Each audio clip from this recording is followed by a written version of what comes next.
Last night we had a really big storm in Texas and it snowed. One of the things that we've had an issue with before is the water hose, not in the RV but outside. So going from the resort to the RV freezes. And what's happened before to us in Utah is it froze and it expanded when it froze and it ruined the hose. So I'm not sure if that happened yet. It hasn't thawed out. It's still frozen. But the bigger issue is that we need to do dishes and take a shower and we need water like we always do. Typically what we probably would do is just use our fresh tank, but we used up our fresh tank boondocking on our way here. What I've learned to do is at night before you go to bed, you keep the sink running.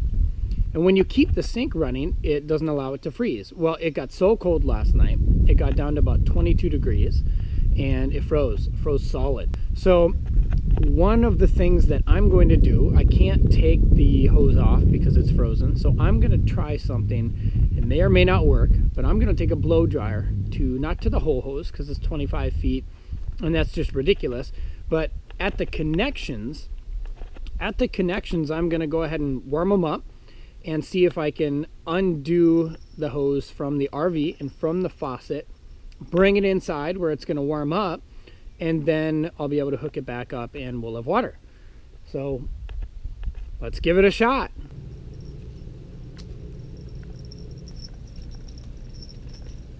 My wife let me know with no uncertainty that this is a very expensive hair dryer, so I better be careful with it.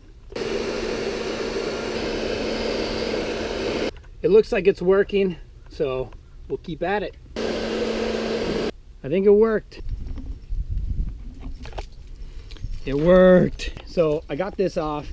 Awesome, awesome, awesome. It works. Now, let's see if the other one comes off. The hose is still frozen. Everything inside of there is frozen, but I just got the edges. And it doesn't look ruined. So I'm pretty excited.